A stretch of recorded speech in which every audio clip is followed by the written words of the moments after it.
Good morning everyone, welcome back to my channel. अपने video को आगे बढ़ाते हुए मैं वहीं से कंटिन्यू कर रही हूँ जहाँ मैंने कल छोड़ा था। इस मंदिर में हम लोगों ने दर्शन किए। ऊपर सब बंद था, फिर भी हम लोगों ने यहाँ पे थोड़ा सा देख लिया, बाहर से ही देखा कैसा बना है। अंदर मंदिर बहुत सुंदर बना था, लेकिन चैनल पे ताला लगा हुआ था, इसलिए हम अंदर बिल्कुल नहीं जा सके। और कहीं भी कैमरा नहीं ले जाना, मतलब ऐसा कुछ नहीं लिखा था। हम कैप्चर कर सकते थे अगर वो खुला होता तो। ओवरऑल ये मैंने आपको कल के वीडियो में भी दिखाया था, और यहाँ बंदरों का जो साम्राज्य है उसके बारे में भी बताया था। और नीचे जो झील बह रही है वो भी मैंने आपको दिखाई थी कि हम वहाँ भी जाएंगे। बहुत ही सुंदर सा नज़ारा है। और झील का पानी ऊपर से तो हमें बहुत शेडेड नज़र आ रहा था। अब हम पास नज़दीक जाके देखते हैं कि कैसा है। इन बड़े बड़े पहाड़ों के बीच में कई सारे कैक्टस लगे हुए थे दोस्तों, और बहुत ज़्यादा ग्रीनरी मुझे यहाँ पे नज़र नहीं आई। हम चलते हैं अब नीचे की तरफ और आपको दिखाते हैं कि नीचे झील के पास का नज़ारा कैसा है।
जैसा कि मैंने बताया था कि यहाँ बंदरों का खतरा है, इसलिए उत्कर्ष बहुत डर रहे थे। हमने पास में ही पड़ी हुई एक बड़ी सी लकड़ी उठा ली थी, ताकि थोड़ा बहुत हम अपने आप को सेफ कर सकें। और पूरा पथरीला रास्ता है, पत्थर की बनी हुई सीढ़ियाँ हैं, बड़ी बड़ी ऊबड़ खाबड़ सी जगह है। किसी ने मुझसे बोला था कि ये पूरा लाल मिट्टी का एरिया नज़र आ रहा है, तो हाँ, यहाँ पे लाल मिट्टी बहुत ज़्यादा थी। और मुझे लगता है कि वही पहाड़ जो है ना, लाल मिट्टी से ही भरे हुए थे। हम झील के पास पहुँच गए हैं और सुरक्षित स्थान ढूंढ रहे हैं, क्योंकि यहाँ पे भी बंदर हैं और उनके एरिया में आना मतलब अपने आप को खतरे में डालना है। झील का पानी शेडेड, पता नहीं आप लोगों को नज़र आ रहा है कि नहीं, लेकिन जब सूरज की किरण इसके ऊपर पड़ रही थी तो बहुत अच्छी सी शाइनिंग, बहुत अच्छी सी चमक थी। और सुनने में आया था कि यहाँ पे घड़ियाल हैं। और मुझे यहाँ जब घड़ियाल के बारे में पता चला तो बंदर और घड़ियाल की दोस्ती वाली कहानी मेरी जहन में आ गई। और मैं कल्पना कर रही थी कि शायद ऐसे ही होगा, क्योंकि यहाँ पे बाकी कोई मनुष्य तो ज़्यादा नज़र आ नहीं रहे थे। हो सकता है कि यहीं पे उन लोगों की दोस्ती हो। और यहाँ थोड़ी देर टाइम स्पेंड करना हम लोगों को अच्छा लगा। एक तो हवा बहुत अच्छी चल रही थी। पानी की जो आवाज़ थी वो मैंने म्यूट कर दी है, लेकिन पानी की आवाज़ बहुत बहुत साउंड बहुत प्यारा आ रहा था। और जब बंदर उसमें छपाक से कूद रहे थे या कुछ गिरा रहे थे तो और भी अच्छा लग रहा था। चारों तरफ जो है बड़े बड़े पत्थर, बड़ी बड़ी चट्टानें। और थोड़ा सा यहाँ पे टाइम स्पेंड करने के बाद हम लोग वापस यहाँ से निकलेंगे, क्योंकि जितना पथरीला रास्ता तय किया है वैसा ही कुछ हमें वापस से तय करना है। और वही वापस जाते टाइम भी उत्कर्ष का थोड़ा-सा है। और मैंने अपने पहली वाली वीडियो में बताया था कि हमारे साथ कुछ हादसा हुआ था, वो इसी प्लेस पे हुआ था। जब हमने सारा सब कुछ घूम फिर लिया, तो लौटते टाइम एक बड़ी-सी चट्टान से विवेक जी का पैर फिसल गया। क्या हुआ मैं कुछ बता नहीं पाऊँगी, क्योंकि मैंने आँखों से वो मंज़र नहीं देखा, सिर्फ़ आवाज़ सुनी थी, साउंड सुनी थी, धपाक। और मैं थोड़ी देर के लिए एकदम सकते में आ गई थी, शॉक्ड हो गई थी कि क्या हुआ? क्योंकि उत्कर्ष को मैं अपने से ज़्यादा दूर नहीं करती हूँ, हमेशा उसका हाथ पकड़े रहना या उसको सँभालना मेरी फर्स्ट प्रायोरिटी होती है। और चूँकि विवेक जी हमेशा ये सारी चीज़ें करते रहते हैं, बच्चों को लेके स्कूल की तरफ से जाते हैं, तो मुझे उम्मीद नहीं थी कि उनके साथ हादसा होगा। और उन्हीं के साथ हादसा हुआ। जिस ट्री के नीचे वो खड़े थे वहीं पर एक छोटू-सा पत्थर था, जो बिल्कुल भी किसी चीज़ के ऊपर नहीं रखा था, सिर्फ़ सूखे पत्तों के ऊपर शायद वो था। और जैसे ही उनका पैर उसके ऊपर गया, विवेक जी नीचे की तरफ गिर गए।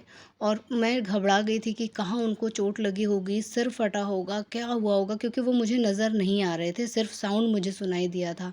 और थोड़ी देर जब तक मैं कुछ समझ पाती, वो किसी तरह ऊपर आए और मैंने घबरा के उनको पूछा कि आपको क्या हुआ, कहाँ चोट लगी है? बट उन्होंने मुझे बताया कि उनको कहीं चोट नहीं लगी, कहीं भी चोट नहीं लगी, जबकि साउंड बहुत तेज़ था। और मैं शायद डरी हुई थी, मेरे चेहरे पे हवाइयाँ उड़ रही थी, इस वजह से भी ज़्यादा कुछ उन्होंने शेयर नहीं किया। घर आने के बाद देखा हल्का-फुल्का उनको हाथ में और पैर में छिल गया था, तो हमने मलहम लगा दिया था। और मैं हमेशा एक छोटा-सा पाउच अपने साथ लेकर जाती हूँ जिसमें मलहम, बैंडेज ये सब कुछ होता है। बट बंदरों की वजह से मैं वो सब कार में छोड़ के गई थी। सो जब हम कार में आए तो मैंने उनको थोड़ा-सा मलहम वहीं पे लगा दिया था और घर आके पूरा फुल चेक किया कि कहीं चोट तो नहीं लगी। मुझे सबसे ज़्यादा डर लगा था कि अगर सर चट्टान से टकराया होगा तो अंदर इंटरनल ब्लीडिंग होने का डर है। और मैं उसी से ज़्यादा डर गई थी।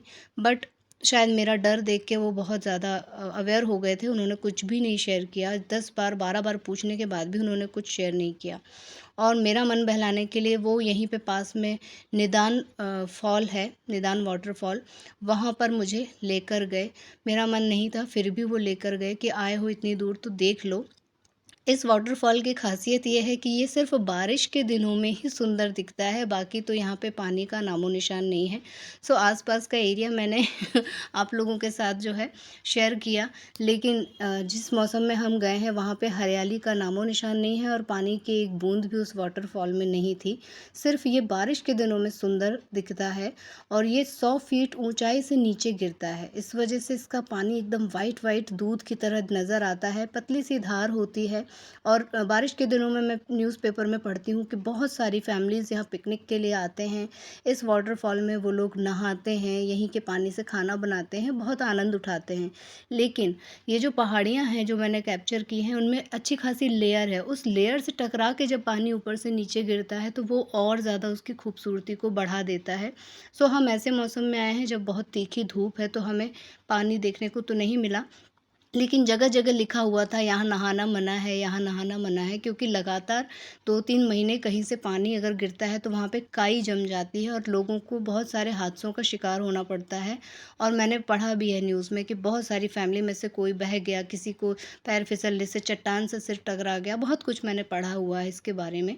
सो यहाँ पे मुझे पानी तो देखने को नहीं मिला, लेकिन इसके बारे में मुझे पता चला कि हिरण नदी के पर ये स्थित है और ये बारिश के मौसम में ही बहुत सुंदर हो जाता है। यहाँ आसपास कुछ लोग थे, उन्होंने हमें बताया कि आप जो है जून जुलाई में आइए, मिड जून में, जुलाई अगस्त सितंबर तक यहाँ का नज़ारा बहुत ही खूबसूरत होता है।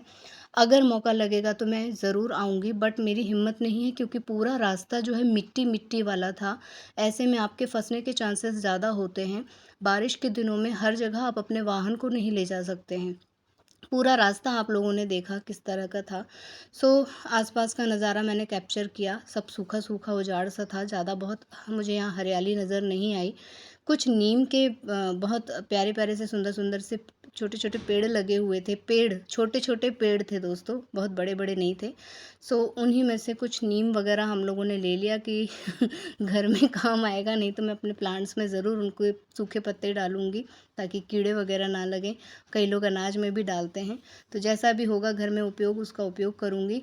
और 1-2 प्लांट्स थे जिनमें बहुत सुंदर-सुंदर पत्तियाँ थी रंग-बिरंगी, तो मैंने उनको ज़रूर से कैप्चर किया क्योंकि वो बहुत सुकून दे रही थीं।